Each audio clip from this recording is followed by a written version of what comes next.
Okay, good afternoon. Last week at this time, we spoke about our team from week 1 to week 2 needing to make significant progress. I thought we did make progress in a number of areas last week in all three phases, offensively, defensively, and special teams. Still some areas of concern. I think the one that's evident is just our overall depth. And, the only way that you improve that is develop your players and recruit. So that is what it is. But, depth is a concern right now as we continue to move forward and our quality of opponents continue to increase, the physicality of the games continue to increase. That obviously is a concern. I think our overall style of play is still developing, by which we want to play defense, the way we want to play offense, the way we want to play special teams. It's our players understanding consistency and performance and taking pride in their performance, and not just on game day, but throughout the course of the week of preparation. And we had a lot of individuals who had great performances perform that way in practice. We had some individuals who, I was a little disappointed in their performance, and it was the way that they practiced. And we have to learn to come to work. In order to get better, you have to come to work each and every day with a hard hat mentality. And our players are getting there. I think they understand that. I think, we had about anything and everything that could occur throughout the course of a game occur. We had to suffer through some adversity, some momentum swings, and that's all mental conditioning.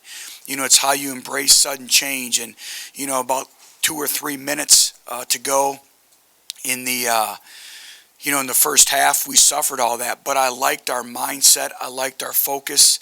At halftime, there wasn't any panic, and our team needed to suffer some of that. They needed to go through that. I think it's also our players understanding the complementary plays, how each play sets off of each other. There's good examples and there's poor examples. So the first example is in the special teams game. We down a punt at the 1-yard line, and next possession, Justin Coleman, interception, touchdown, changes the complexion of the game. 3rd and 1, we don't get, which is unacceptable. And then they come back and they drive the ball and score a touchdown. Momentum's changing. It's 3rd down. We throw a pass and it's dropped that could have resulted in a touchdown. That's points off the board. We punt the ball. Boom. They score. And then at the end of the game, we throw a deep ball. Our receiver has to go and high point it. Quarterback's got to get it out there. And then we give up a block punt, which is flat out inexcusable, especially on a 2-man rush.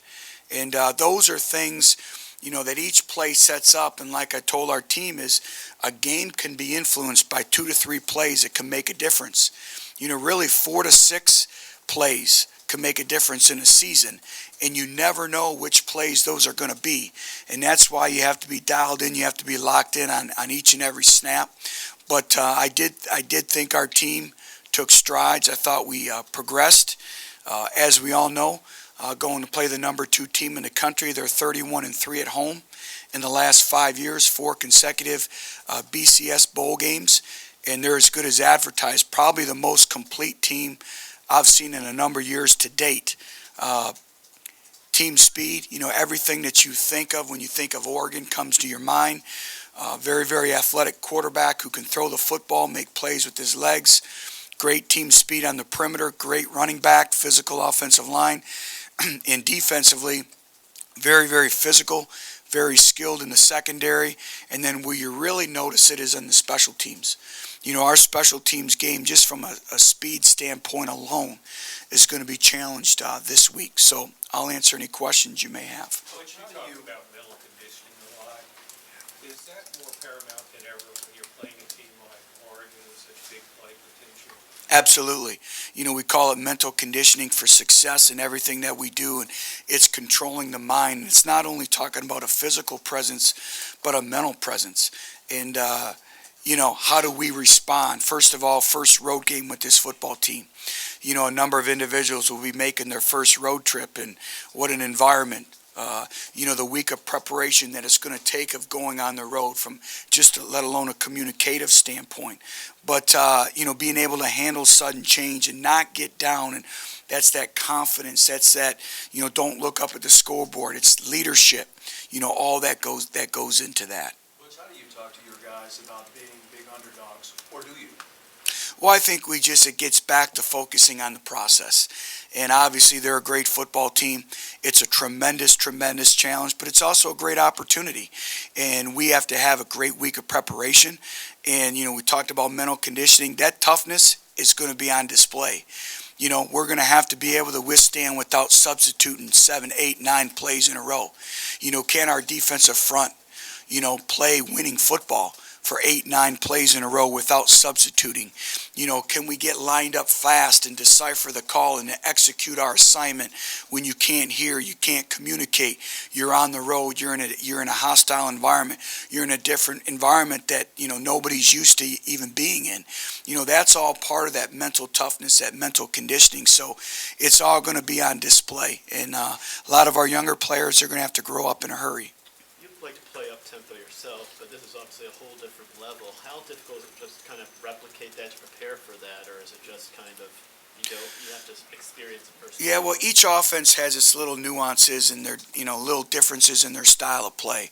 But our defense has been practicing, against it since spring. But, they do a great job of mixing their tempos up. And I think the thing that they do a great job is they create space in everything that they do. And it's space and pace. That's the way they play. It's pace and space, pace and space. And, so we're going to have to be great one-on-one tacklers. We're going to have to win our one-on-one matchups. And they do a great job in the return game as well of creating space and letting their athletes go to work. But, also with Oregon, they're not a finesse football team. They're a physical football team.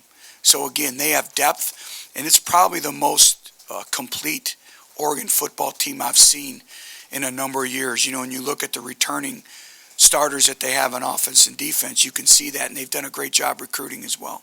Butch, obviously there's a difference in speed, but how would you assess your defense's ability to play in space the first 2 games thus far? Well, I think our tackling has improved, but again, we missed, I believe we had 5 missed tackles last week, and we can't have that. And missed tackles are a direct correlation to big plays. And so again, the speed level is going to be different. The space is going to be different, and we have to continue to work on that. And a lot of it is just fundamentals. It's running your feet. It's having a great base. It's keeping your head up. It's lowering your sights. The other thing that they're gonna challenge us again is our overall eye discipline.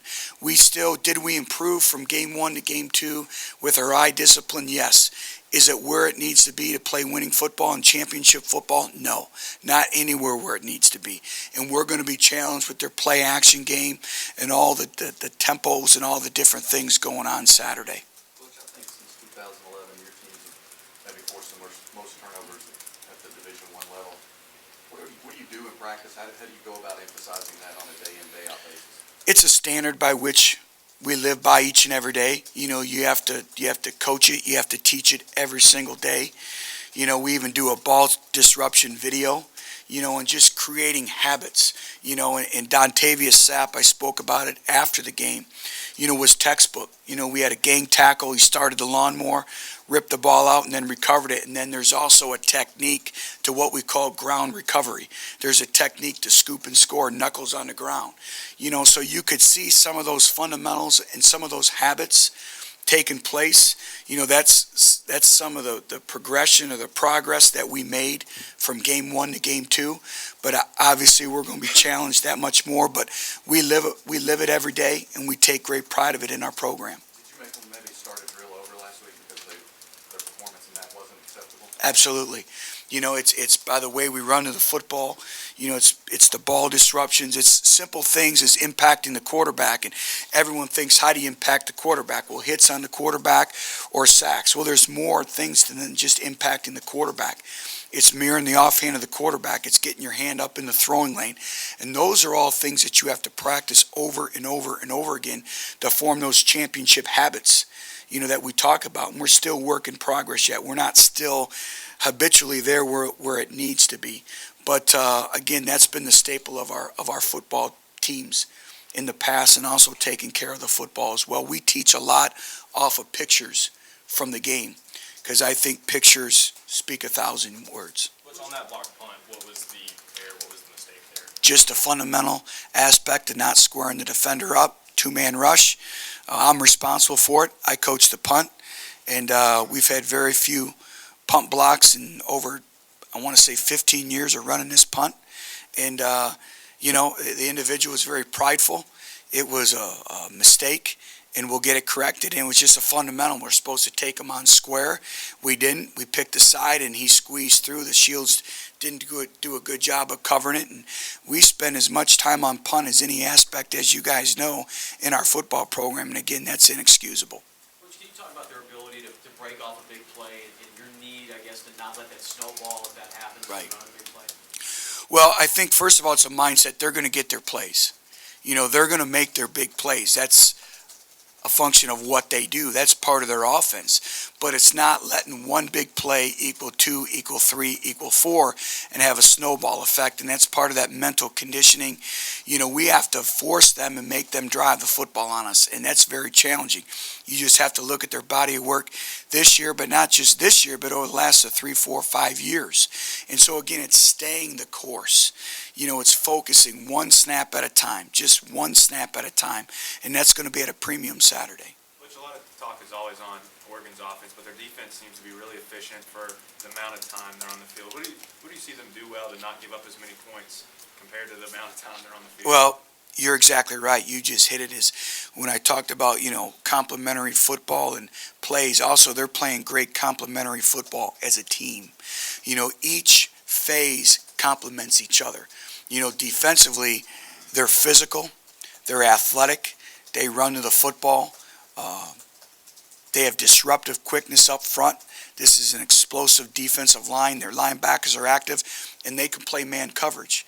And so, when I said a complete football team, everyone, when they think of Oregon, they think of offense, and they think of skill, and they think of fast-paced.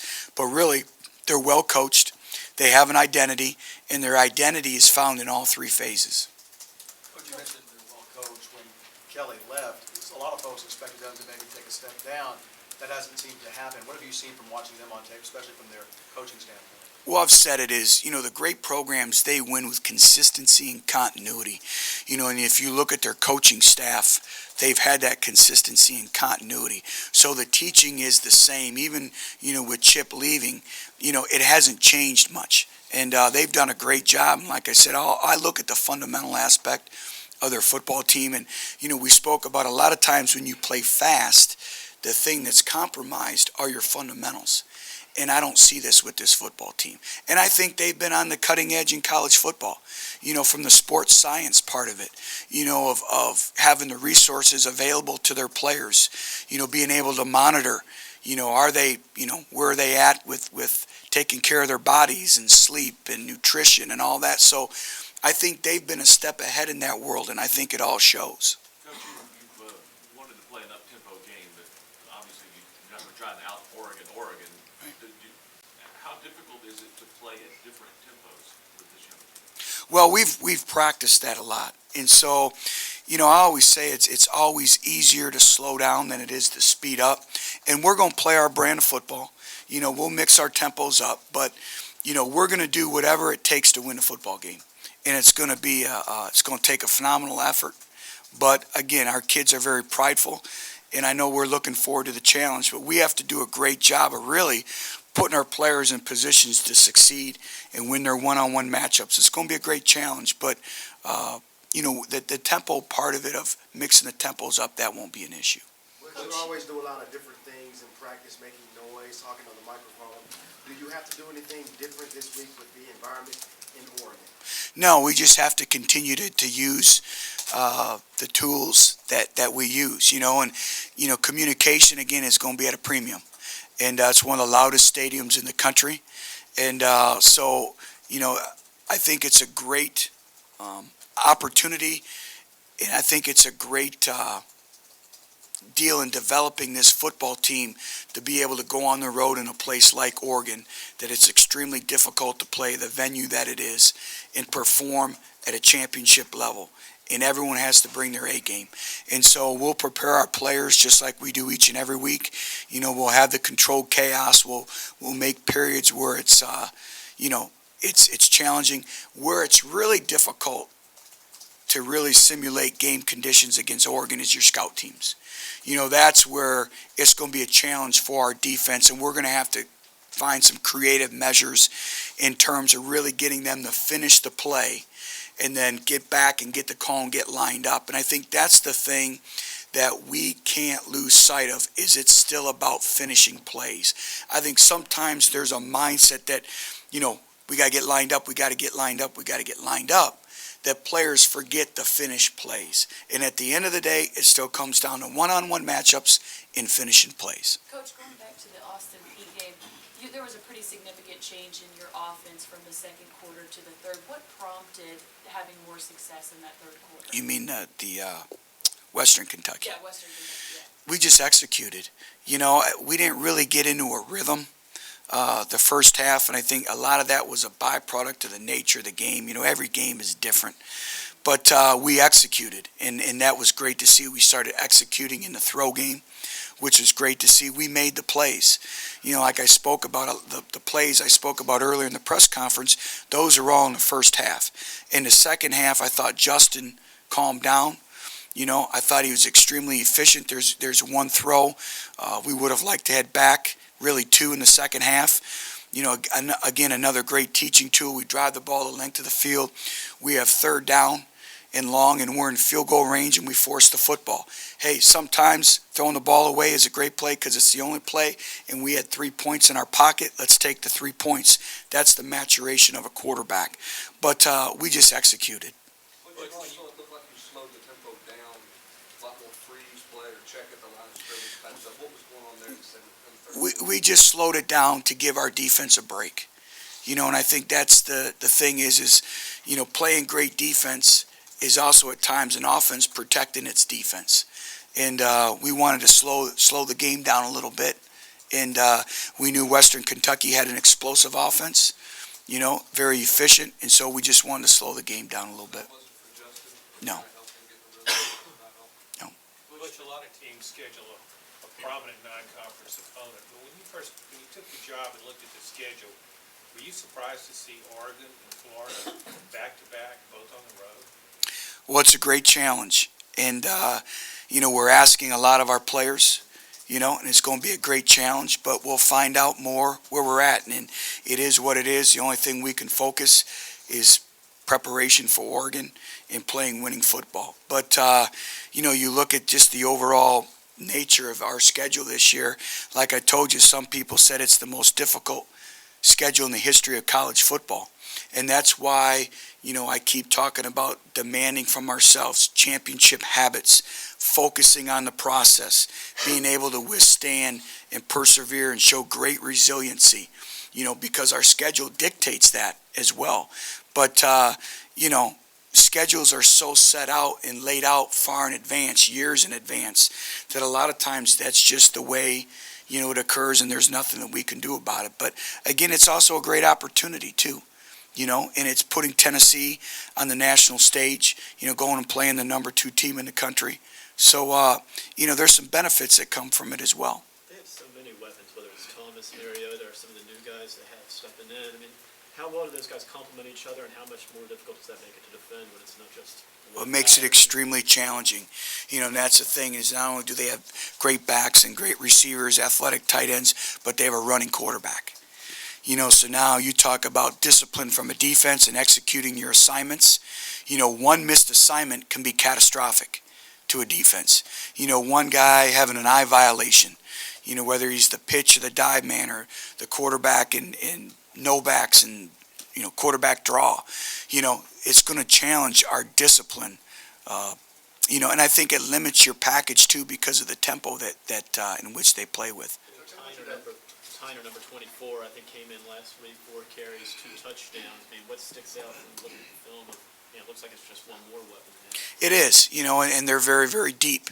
And that's the thing is, you can't key on one individual. And they do a great job of mixing their personnel up, rotation of receivers at times, and again, when you have a quarterback who's a dual threat, who can run and can pass, that makes it doubly challenging for your defense. What should they do pre-snap to try and confuse you? I mean, formation-wise, motion, is that a big concern on top of the tempo? No, our defense is used to that. They just, they always give you the mindset that they're always attacking, and we have to have an attack mode back, defensively. And we have to be poised, we have to be calm, we have to be collective, and we have to be confident. Is that something you talk to a lot, having an attacking mindset defensively? That seems like that might be a big problem to get over against them. We talk about that all the time, not just because we're playing Oregon, we talk about it each and every week. Butch, how would you assess Daniel McCullers so far? And on third downs, he comes out a lot. Would you like to someday see him be in there on third downs, or is that just not the best part of his game? Well, Dan has really improved his pass rush skills, and but Salisbury's been giving us some great reps in our 3-down and our third down package. And, we've tried to rotate our defensive linemen to keep them fresh. Dan continues to be work in progress. Dan is still one of those individuals, though, who needs to learn that your practice habits are critical to carrying over to your game day performance. And Dan is doing things that I have not seen him done off of film in a positive note. I think he's playing with greater effort. I think his mindset, his physicality is improved. And he's very, very prideful. He doesn't say a lot, but he listens and he holds to every word that you say. But we're still trying to teach him the importance of practice. And he's going through the exact same learning curve that John Hughes, who's now starting defensive tackle for the Cleveland Browns, who was with us at Cincinnati.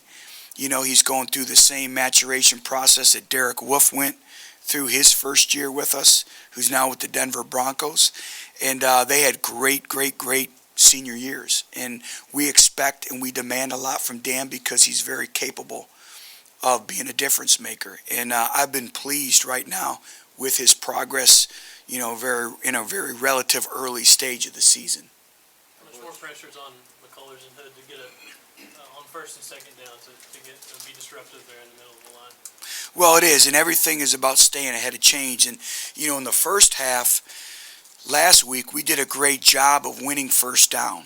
It was second and long, where we ran into issues in the first half of the Western Kentucky game was third and long and second and long. And, you work so hard to get ahead of the sticks, now you have to cash in on that. And so that will be a point of emphasis. But, if you can win first down and stay ahead of the sticks, whether it's offensively or defensively, pretty much playing the law of percentages, you're going to be successful. Butch, how realistic is it that you maybe get Kurt Magid, Jacquez, Vereen, any or all three back this year? Well, we totally anticipate having Jacquez Smith back. And he's been cleared to practice. He'll practice today. Kurt Magid will be another... see how he progresses throughout the week of practice. He's continually getting better and progressing. Corey Vereen, we'll know a little bit more about his, how he progresses throughout the week of practice. But I'm very encouraged by all three individuals. So you mentioned your missed tackles earlier. I mean, how big is the deal, particularly in the secondary, is that this week to keep maybe Critical. 8-yard game from being Critical. The secondary is the last line of defense. And so we have to be sure tacklers, and we have to understand how to leverage the football. Most big plays given up by a defense are usually by mental errors, missed assignments, or lost leverage on the football, and then missed tackles. We have to do a great job this week of really, we stress it every week, but really leveraging the football and getting 11 hats to the ball. I know you're a newcomer to the conference, but what's your reaction when you see Georgia falling to Clemson, Florida falling to Miami? Do you think it's any reflection of the conference's strength this year? No. I've been so focused on us. SEC is the best football conference in the country. And, it's just, I've lived in a bunker, all my focus has been on Austin P and Western Kentucky and now Oregon. My card knows home, office, and so I don't even pay much particular attention to really what's going on. I've been so focused with getting this football team ready to play. Which in Cincinnati, you've kind of always had a kind of a workhorse, go back whether it was Pete or Wynn last year. This year, it looks like, Marlon and Rajon are kind of more in a timeshare. Do you have a preference? Would you rather have a guy that can carry it 25 times a game, or do you like having kind of a platoon back there? Well, I think in today's world of college football, in the durability aspect and the pounding that the running backs take, not only are they getting hit on every snap when they run the football, but they're involved in pass protection. They're out on the perimeter. You need more than one running back. Really, in a perfect world, in our offense, we need 3 to 4 running backs. And Marlon and Rajon right now are really complementing each other. And I believe combined they had like 170 yards rushing. And the great thing is they're feeding off of each other. They're encouraging each other. So, we like to think of a 1-1 punch, And so, but moving forward with our football team, we have to have the ability to recruit a number of top quality running backs because we want to use them like we do in our offense. So, we want to use 3, 4. Sometimes we've used up to 5 running backs if we're able to. You talked about wanting them to run more north and south. Did you kind of see that from I did. I thought that was some of the major strides that we took from game 1 to game 2. I thought Rajon got more north and south. He ran behind his pads. I thought Marlon Lane did the same thing. So I thought we took strides in that area. Thanks, guys. All right. Thank you.